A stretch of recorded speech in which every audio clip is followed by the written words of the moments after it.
नमस्कार दोस्तों, PSV education में आपका स्वागत है। आज हम क्लास 10th का एक्सरसाइज 8.1 करेंगे। इसका फर्स्ट क्वेश्चन है, in triangle A B C right angle at B A B equals to 24 centimetre, B C आपके पास 7 सेंटीमीटर है। आपने फाइंड करना है साइन ए कोस ए। सबसे पहले करते हैं साइन ए, फिर करते हैं कोस ए। देखिए, राइट एंगल ट्रैंगल आप ले लीजिए एक कोई भी, उसके बाद इसमें ए बी सी इसके पॉइंट्स हैं। उसके बाद देखिए, जो बी है वो 90 डिग्री है, सी और ए आपके पास दो एक्यूट एंगल हैं। इन्होंने कहा है ए बी यहाँ पर आपके पास है 24 सेंटीमीटर, उसके बाद बी सी की वैल्यू है 7 सेंटीमीटर, ए सी की वैल्यू फाइंड करनी है। पाइथागोरस से आप वैल्यू फाइंड कर सकते हो। ए सी यहाँ पर हाइपोटेनस है, हाइपोटेनस का स्केयर बेस के स्केयर प्लस परपेंडिकुलर के स्केयर के इक्वल होता है। अगर हाइपोटेनस की वैल्यू निकालनी है तो ये स्केयर दूसरी साइड जाकर के रूट बन जाएगा, under root B square plus P square. तो यहाँ से हमारे पास ए सी फाइंड आउट हो जाएगा। बेस का स्केयर कर लेंगे, बेस का स्केयर है 24 सेंटीमीटर और परपेंडिकुलर का स्केयर है 7 सेंटीमीटर। जब इसका स्केयर करेंगे तो ये आएगा 576 प्लस 7 का स्केयर होता है 49। जब इनको ऐड करेंगे तो ये आएगा 625, उसका रूट होता है 25 सेंटीमीटर।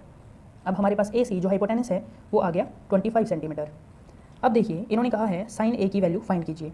साइन ए का मतलब समझिए, इस ए का मतलब होता है जो ये एंगल गिवन होता है, जैसे ए बी या सी, यहाँ सी का और ए का दोनों का मतलब अलग है। जब ए होगा तो हमें ए को आधार मानना पड़ेगा, जिसको बेस बोलते हैं, बेस मानना पड़ेगा। इसकी एक ट्रिक होती है, वो आप याद रख लीजिए, P B P upon H H B.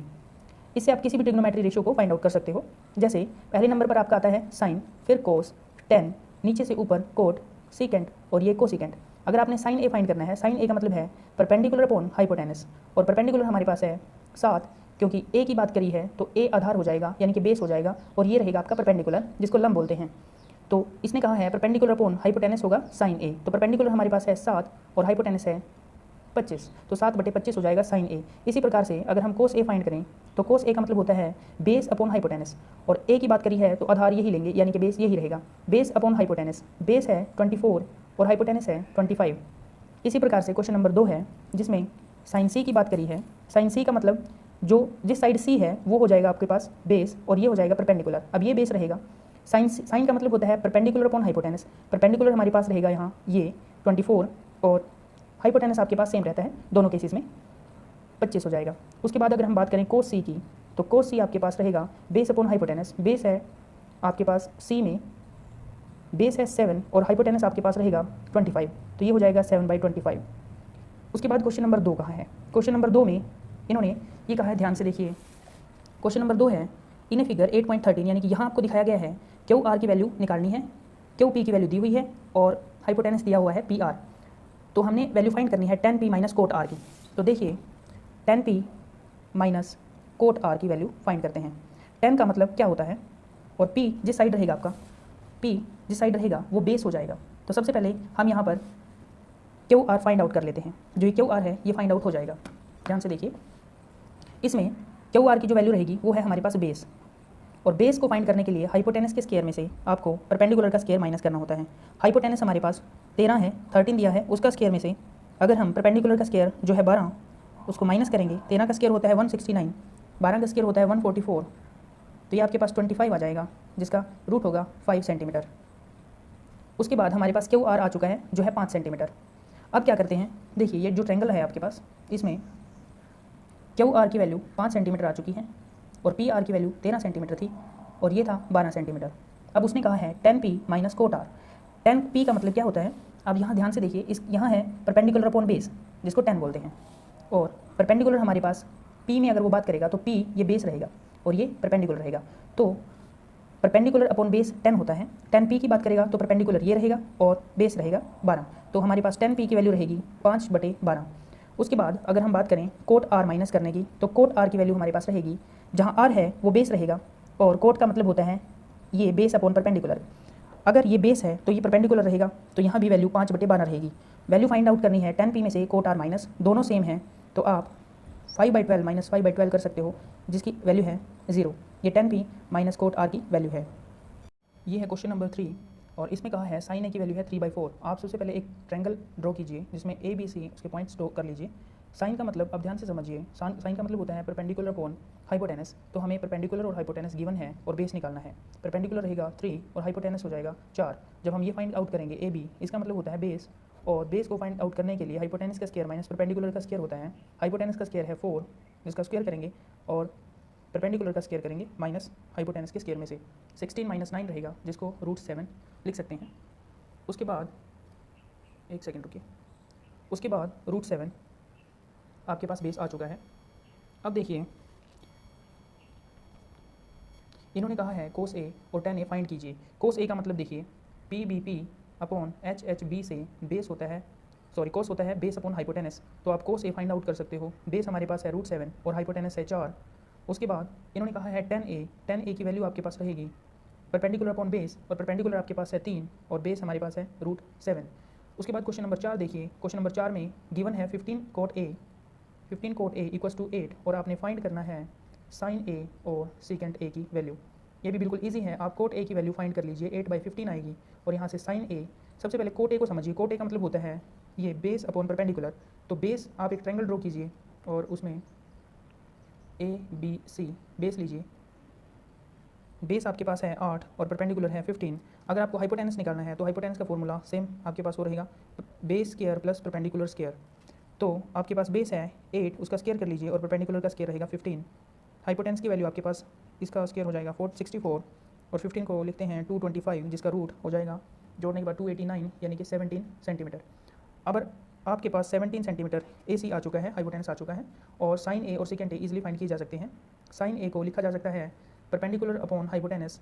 तो sin A equals to perpendicular upon hypotenuse यानी कि 15/17। और दूसरा है secant A को लिखा जा सकता है hypotenuse upon base. secant A hypotenuse हमारे पास 17 है और बेस हमारे पास 8 है। तो ये आपका क्वेश्चन नंबर 4 हो चुका। यह है क्वेश्चन नंबर 5, जिसमें कहा है secant थीटा की वैल्यू 13/12 है। Calculate all trigonometric ratio. यहाँ पर परपेंडिकुलर नहीं दिया गया, परपेंडिकुलर आपने निकालना है क्योंकि secant का मतलब होता है हाइपोटेनस अपॉन बेस। तो हमें हाइपोटेनस और बेस दे रखा है, हम परपेंडिकुलर फाइंड आउट कर लेते हैं। परपेंडिकुलर का formula hypotenuse square minus base square होता है। तो हाइपोटेनस का स्केयर हो गया 13 माइनस 12 का स्केयर, इसमें से माइनस कर देंगे 144, जिसका मतलब होता है 25 और 25 का √5 सेंटीमीटर। अब हमारे पास परपेंडिकुलर आ चुका है 5। अब हमें फाइंड करना है ऑल ट्रिग्नोमेट्रिक रेशियो यानी कि sine theta, cos theta, tan theta, second theta, cot given है इसलिए कोसिकेंट थीटा। ये 5 के 5 ट्रिग्नोमेट्रिक रेशियो फाइंड आउट करने हैं। आपको वो ट्रिक याद रखनी है जो मैंने बताया था, PBP अपॉन HHB। आप इसको शॉर्ट में याद रख सकते हो, पंडित बद्री प्रसाद हर हर बोले, या कोई भी अपना तरीका यूज़ कर लीजिए। साइन थीटा का मतलब होता है परपेंडिकुलर अपॉन हाइपोटेनस। परपेंडिकुलर आपके पास 5 है, हाइपोटेनस 13 है। कोस ऐसे ही बेस अपॉन हाइपोटेनस, बेस 12 है और हाइपोटेनस 13 है। टेन का मतलब है base upon perpendicular upon base, perpendicular हमारे पास 5 है और बेस रहेगा आपके पास 12। सेकेंड का मतलब है हाइपोटेनस अपॉन बेस, हाइपोटेनस है 13 और बेस है हमारे पास 12। कोसिकेंट का मतलब है हाइपोटेनस अपॉन परपेंडिकुलर, तो हाइपोटेनस हमारे पास 13 है, परपेंडिकुलर की वैल्यू 5 है। ये आपका आंसर है। क्वेश्चन नंबर 6 है एंगल ए एंड बी आपको दिया है, जो एंगल एक्यूट हैं ए और बी। यहाँ पर आपको cos A equals to cos B दे रखा है, जिसमें शो करना है angle A equals to angle B के। तो चलिए शुरू करते हैं। ए और बी एक्यूट एंगल हैं, एक्यूट यानी कि जिनकी वैल्यू 90 से छोटी होती है, जिसमें आपके पास ए और बी है। सी मैंने ले लिया 90 डिग्री एंगल। आप यहाँ से कोस ए की वैल्यू चेक कर सकते हैं। कोस ए होता है फॉर्मूला के मुताबिक बेस अपॉन हाइपोटेनस। तो अपने पास बेस जो रहेगा वो है ए सी और हाइपोटेनस रहेगा ए बी। ये कोस ए के मुताबिक है, आप यहाँ लिख लीजिए एक बार कोस A equals to cos B के। अब इसको इक्वल रख दीजिए कोस बी। कोस बी का मतलब होता है जिस साइड बी है वो बेस रहेगा। तो हमारे पास same formula base upon hypotenuse, यानी बेस थोड़ा चेंज हो जाएगा, बी सी अपॉन हाइपोटेनस आपके पास ए बी रहेगा। आप यहाँ पर ए बी के साथ ए बी कट कर सकते हो, दोनों के बाई में 1 बचेगा। A C equals to B C रहेगा, सी के साथ सी कट हो जाएगा, तो angle A equals to angle B बचेगा। ये आपका आंसर है। ये है क्वेश्चन नंबर 7, जिसमें दिया है कोस थीटा की वैल्यू 7/8। आपको ये वैल्यू फाइंड आउट करनी है।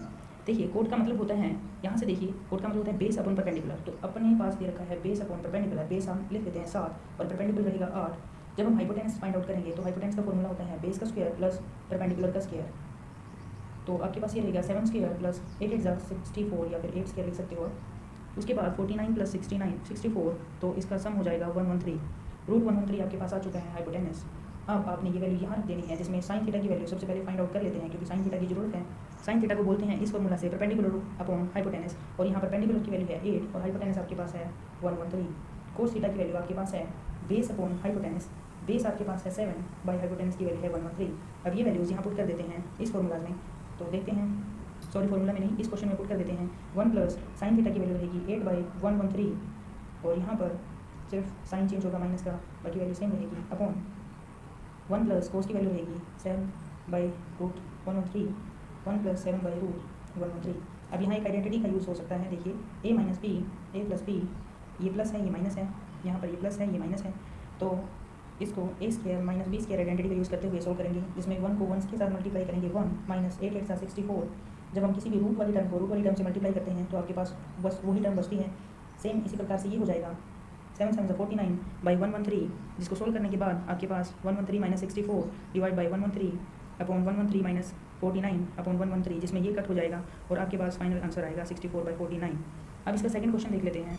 सेकंड क्वेश्चन बहुत इजी है, उसमें दे रखा है कि coat square theta find out करना है और आपके पास कोट थीटा है, तो आप कोट स्क्वायर थीटा को फाइंड आउट कर सकते हो। सीधा स्क्वायर करने के बाद कोट स्क्वायर थीटा 7 बाई 8 का स्क्वायर हो जाएगा, जिसमें 49 बाई 64 ये आपका आंसर आ जाएगा सेकंड क्वेश्चन का। ये क्वेश्चन नंबर 8 है, जिसमें दिया गया है 3 कोट ए इक्वल टू 4। आपने चेक करनी है कि ये वैल्यू क्या इस वैल्यू के बराबर है या नहीं। तो चलिए शुरू करते हैं। सबसे पहले आप ट्रायंगल को ड्रॉ कीजिए, इसमें 90 डिग्री का एंगल भी हो जाएगा। कोट की वैल्यू जो आपके पास रहेगी वो है 4/3, जिसको बोलते हैं कोट का मतलब होता है इसके हिसाब से बेस अपॉन परपेंडिकुलर। तो बेस अपॉन परपेंडिकुलर यानी कि अपने पास बेस अपॉन परपेंडिकुलर गिवन है, बेस है 4 और परपेंडिकुलर है 3। हाइपोटेनस अगर हम यहाँ से फाइंड आउट करें तो हाइपोटेनस के लिए बेस के स्क्वायर प्लस परपेंडिकुलर का स्क्वायर करना होता है। बेस अपने पास है 4 स्क्वायर प्लस परपेंडिकुलर होता है 3 स्क्वायर, तो यहाँ से आपकी वैल्यू आ जाएगी 4 4 60 3 3 9 25, जिसका रूट होगा 5 सेंटीमीटर, यानी कि आपका जो हाइपोटेनस है वो आ चुका है 5 सेंटीमीटर।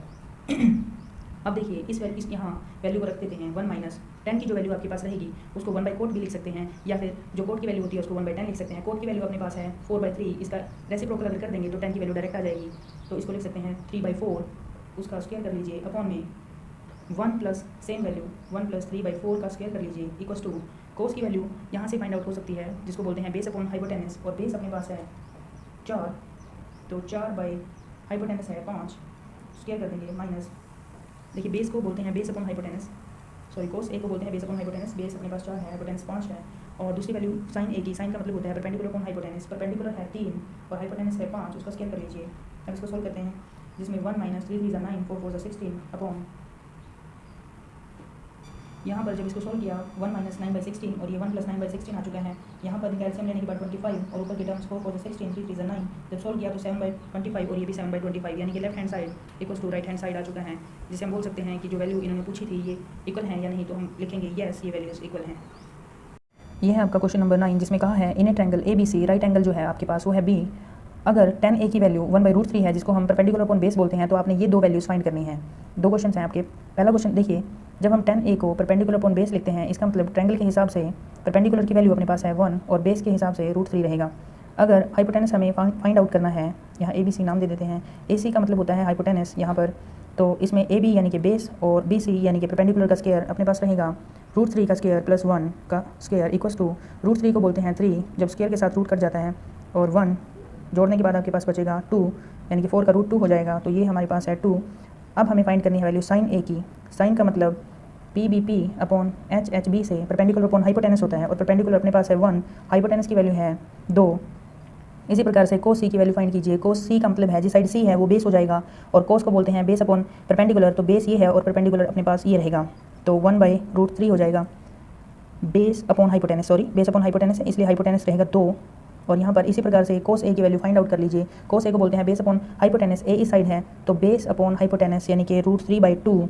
उसके बाद इन्होंने कहा है साइन C की वैल्यू रहेगी परपेंडिकुलर अपॉन हाइपोटेनस, C इस साइड है तो ये बेस हो जाएगा, तो इसमें परपेंडिकुलर ये रहेगा और बेस परपेंडिकुलर ये रहेगा और हाइपोटेनस ये रहेगा, तो परपेंडिकुलर अपॉन हाइपोटेनस की वैल्यू आपके पास √3/2 रहेगी। अब ये चारों की चार वैल्यूज़ पुट यहाँ कर दीजिए फर्स्ट क्वेश्चन में, जिसमें साइन ए और कोस C का मल्टीप्लाई, यानी कि साइन ए और कोस C का मल्टीप्लाई 1/2 इंटू 1/2, और इन दोनों का मल्टीप्लाई हो जाएगा ऐड √3/2 इंटू √3/2। जब इसको सोल्व करेंगे तो ये होगा 1/4, जब इनको मल्टीप्लाई करेंगे तो ये हो जाएगा 3/4। एलसीएम लेने के बाद आपके पास बचेगा 4/4, जिसकी वैल्यू होगी 1। इसी प्रकार से क्वेश्चन नंबर 2 है, जिसमें आपके पास ये चारों वैल्यू गिवन है, यहाँ पुट कर दीजिए। सेकंड क्वेश्चन में कोस A का मतलब है √3/2, कोस C का मतलब है इंटू में 1/2 माइनस साइन A का मतलब 1/2, और साइन C की वैल्यू है √3/2। यहाँ से एलसीएम ले सकते हैं, उससे पहले सोल्व कर लीजिए। √3 1 √3 अपॉन 2 2 4 माइनस √3/4, जिसका मतलब है 0। ये आपका आंसर आ चुका है। ये है आपके पास क्वेश्चन नंबर 10, जिसमें कहा गया है PQR एक राइट एंगल ट्रायंगल है, जिसमें Q 90 डिग्री का है और PR प्लस QR की वैल्यू, यानी कि PR प्लस QR की वैल्यू है 25। तो इनमें से किसी को आप x मान लीजिए और दूसरे को 25 माइनस x। उसके बाद PQ की वैल्यू आपके पास गिवन है 5 सेंटीमीटर। अब देखिए, हमें सबसे पहले तो ये इनकी रियल वैल्यूज़ फाइंड आउट करनी होंगी, जिसमें आप पाइथागोरस का फॉर्मूला यूज़ कर सकते हो, hypotenuse square equals to perpendicular square plus base square. तो आप यूज़ कीजिए इस फॉर्मूला को, और इसको सोल्व कर लेते हैं। परपेंडिकुलर का square x square plus base हो गया 5 का स्क्वायर, इसको सोल्व करने के बाद 225 plus x square minus 50x equals to x square plus 25, x square के साथ एक्स स्क्वायर कट हो जाएगा क्योंकि सेम साइन है, और ये 25 इस साइड आ जाएगा, 50 उस साइड चला जाएगा। यहाँ पे आपके पास बचेगा 600 और ये है एक्स की वैल्यू यहाँ से फाइंड आउट हो जाएगी आपके पास 12, एक्स का मतलब है 12, तो यहाँ पर हाइपोटेनस आपका बचेगा 13 और यहाँ पर 12। ये आपकी रियल वैल्यूज़ आ चुकी हैं। अब इसी हिसाब से आप साइन पी की वैल्यू निकाल सकते हो। फॉर्मूला आपको पता है, perpendicular P B P upon H B. Sine P का मतलब है जिस साइड पी है उसको बेस लेंगे तो परपेंडिकुलर अपॉन हाइपोटेनस यानी कि 12/13 रहेगा। इसी प्रकार से आप कोस पी फाइंड आउट कर सकते हो। पी यहाँ है तो ये बेस रहेगा, और कोट 10 में भी पी यही रहेगा बेस, तो बेस अपॉन हाइपोटेनस बेस 5/13, और 10 पी की वैल्यू आपके पास परपेंडिकुलर अपॉन हाइपोटेनस, परपेंडिकुलर ये है हाइपोटेनस ये है, तो परपेंडिकुलर अपॉन बेस, परपेंडिकुलर आपके पास 12 है और बेस है 5, तो ये आपका आंसर आ चुका है। ये है आपके पास क्वेश्चन नंबर 11, जिसमें कहा है ट्रू और फॉल्स बताइए। फर्स्ट क्वेश्चन में the value of 10a is always less than 1, तो ये गलत है बात, इसको फॉल लिखेंगे क्योंकि 10 60 की वैल्यू √3 होती है, जिसका मतलब 1.73 होता है जो 1 से बड़ी होती है। सेकंड इन्होंने कहा है सेकंड a की वैल्यू 12/5 है किसी a वैल्यू के लिए, तो आप लिख सकते हो ये ट्रू है, क्योंकि सेकंड का मतलब यहाँ देखिए हाइपोटेनस अपॉन बेस होता है, तो हाइपोटेनस हमेशा बेस से बड़ा रहेगा, तो हाइपोटेनस अपॉन बेस ये वैल्यू ट्रू होगी। उसके बाद क्वेश्चन नंबर 3 बोला है, मैथ में आपको दिखा देता हूँ। क्वेश्चन नंबर 3 में कहा है cos A is the abbreviation use for the cosecant of angle A. ये गलत बात है, कोस ए और कोसिकेंट दोनों अलग होते हैं। यहाँ देखिए कोस ए का मतलब होता है बेस अपॉन हाइपोटेनस और कोसिकेंट का मतलब होता है हाइपोटेनस अपॉन परपेंडिकुलर, तो यहाँ पर आपका ये आंसर फॉल रहेगा तीसरे का। चौथा क्वेश्चन जो है 11वें का वो है cot A is a product of cot and A. ये गलत बात है, कोट ए जो है वो एक सिंगल टर्म है, सिंगल नेम है, इसलिए कोट और ए की प्रोडक्ट नहीं होगी, तो ये फॉल है। उसके बाद साइन थीटा इक्वल्स टू 4/3 है। साइन का मतलब होता है यहाँ देख लीजिए परपेंडिकुलर अपॉन हाइपोटेनस, तो यहाँ पर परपेंडिकुलर जो है वो हाइपोटेनस से बड़ा है, ऐसा नहीं हो सकता, इसलिए इसको फॉल बोलेंगे क्योंकि हाइपोटेनस हमेशा परपेंडिकुलर बेस से बड़ा होता है। धन्यवाद।